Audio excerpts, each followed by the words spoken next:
Assalamualaikum warahmatullahi wabarakatuh. Halo semuanya, kembali lagi bersama saya Syarifah. Pada video kali ini kita akan membahas salah satu sifat dari estimator titik, yaitu tak bias.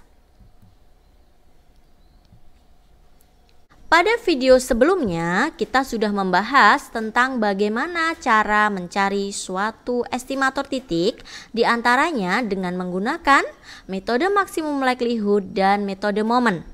Oke, saya yakin kalian sudah berlatih ya menerapkan kedua metode itu untuk mencari estimator dari berbagai persoalan yang ada.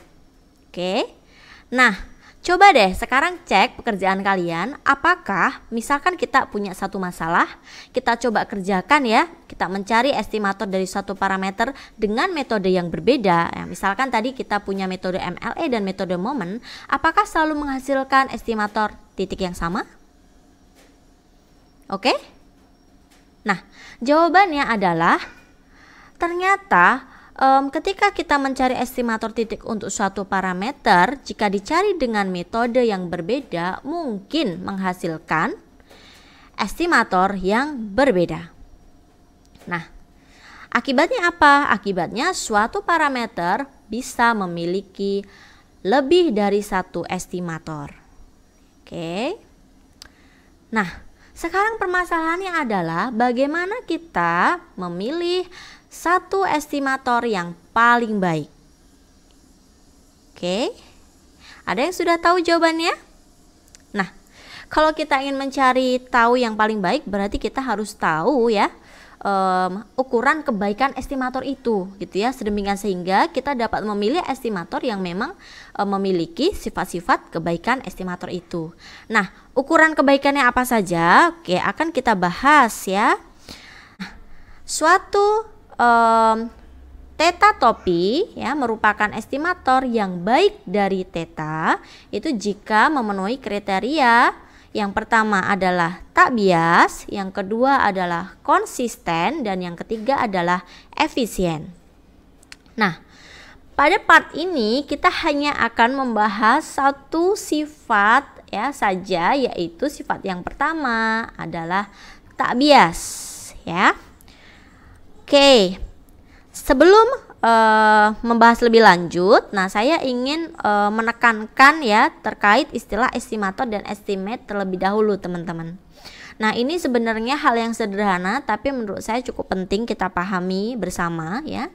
Jadi kita dari kemarin kan sudah mencari estimator nih ya. Nah, apa sih estimator ini? Oke, saya ulangi ya. Estimator itu adalah statistik yang digunakan untuk memperkirakan nilai dari parameter populasi theta. Ya, misalkan kita punya parameter theta. Nah, istilah estimator ini ya bisa saya katakan dia adalah fungsi dari sampel. Gitu ya. Jadi misalkan di sini theta topi ya, dia dapat dinyatakan sebagai suatu fungsi G dari X1, X2 sampai Xn ya. Di mana masing-masing di sini X1, X2 sampai Xn, ingat di sini X-nya adalah X besar, itu adalah sampel random ya yang kita ambil dari variabel random X kita. Itu ya. Nah, misal di sini kita punya theta topi sebagai estimator kita, itu adalah sama dengan X bar ya. X-nya di sini kita tulis X-nya besar ya. Nah, kemudian yang kedua adalah estimate. Apa itu estimate? Estimate adalah nilai yang diamati dalam statistik ya. Nilai yang diamati dalam statistik. Jadi dia merupakan nilai tertentu dari estimator. Bisa saya katakan bahwa tadi kan kita pilih sampel nih. Nah, sampel itu benar-benar kita ambil ya. Jadi memang dia nilai tertentu dari estimator. Estimatornya memang itu yang kita ambil, sampelnya kita ambil gitu ya. Nah, itu baru kita sebut dia sebagai estimate. Nah, theta topi di sini dia juga estimate dituliskan juga sebagai theta topi ya. Nah, dia apa? Dia dapat dinyatakan sebagai suatu fungsi G dari X1, X2 sampai Xn. X-nya adalah X kecil, sehingga contohnya adalah estimate ya dari theta itu sama dengan X bar. X-nya adalah X kecil. Itu ya teman-teman ya. Coba kalian pahami bersama kedua istilah ini, itu dia beda ya, maknanya berbeda. Gitu ya. Oke, kita akan langsung membahas terkait sifat estimator tak bias ya.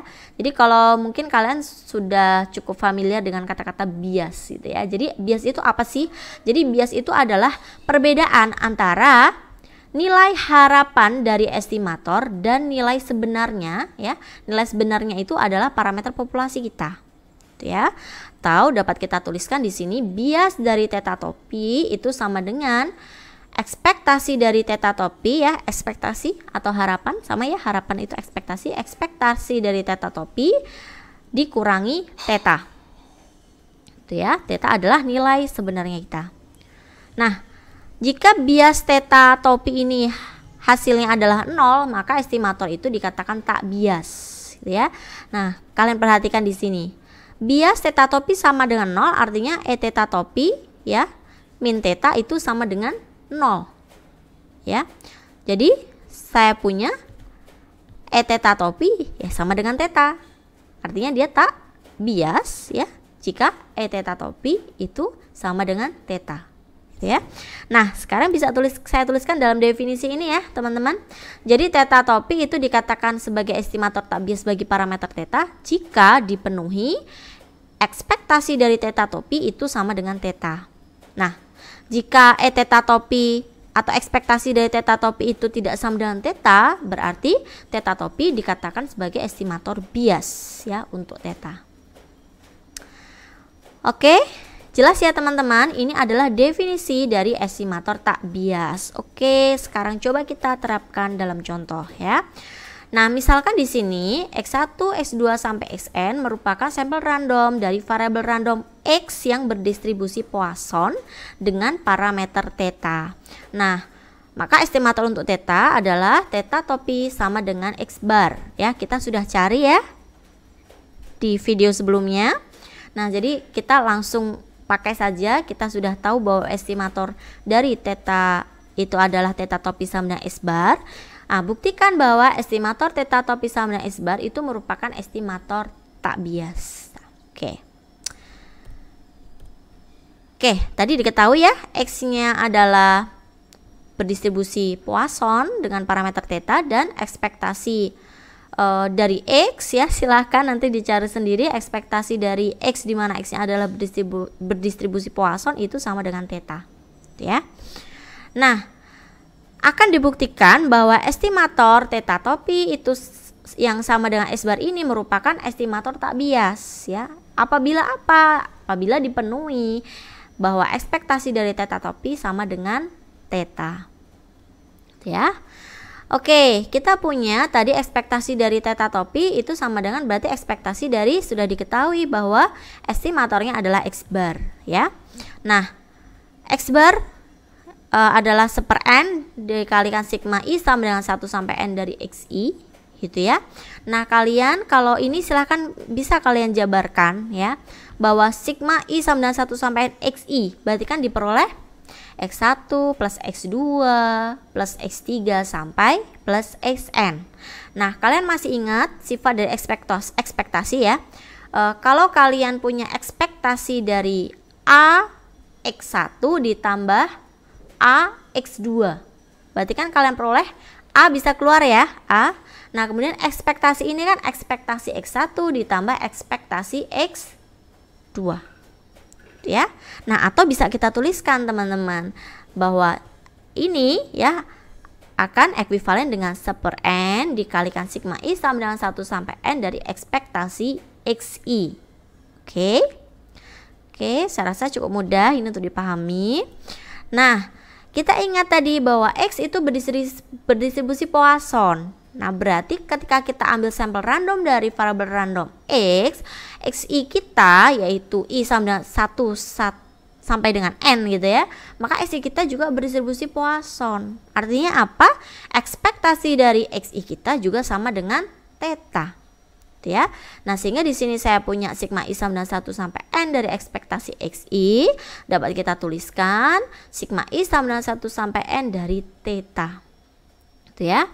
Nah, theta ini adalah suatu konstan sehingga untuk sifat dari notasi sigma I sama dengan 1 sampai n dari theta tidak lain adalah n teta. Jadi hasil kita E teta topi sama dengan 1/n dikali n teta atau sama dengan teta.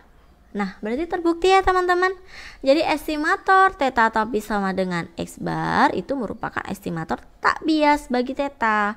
Karena kita dapat membuktikan bahwa E teta topi itu sama dengan teta. Oke, sangat mudah ya teman-teman. Nah, oke, jadi saya ingin berpesan satu hal ya. Ketika kita mempelajari dari kemarin mungkin langkah-langkah, juga mungkin definisi, nanti ada sifat estimator yang lainnya gitu ya. Nah, sebenarnya hampir sama dengan teori peluang yang kita pelajari di semester sebelumnya. Kadang yang bermasalah itu bukan konsep statistiknya, tapi di persoalan matematisnya, gitu ya. Nah, jadi saya mengingatkan kembali, silahkan di backup ya untuk kemampuan matematisnya, karena nanti untuk permasalahan yang lain tentu saja akan dijumpai persoalan-persoalan yang lainnya dalam hal matematisnya. Karena kalau dari sisi konsep peluangnya tadi secara definisi suatu estimator titik ya, dia mempunyai sifat tak bias jika dipenuhi E teta topi sama dengan teta. Nah, bagaimana cara membuktikan itu ya tergantung dari soalnya. Itu ya. Oke, saya rasa cukup untuk video kali ini ya. Semoga kalian bisa memahami apa yang sudah saya jelaskan. Silahkan berlatih ya untuk soal-soal yang lain. Jangan lupa kalau kalian merasa video ini bermanfaat untuk subscribe ya, like dan juga share ya teman-teman. Dan apabila ada yang ingin ditanyakan, bisa kalian tinggalkan komentar di kolom komen. Oke, terima kasih. Wassalamualaikum warahmatullahi wabarakatuh. See you.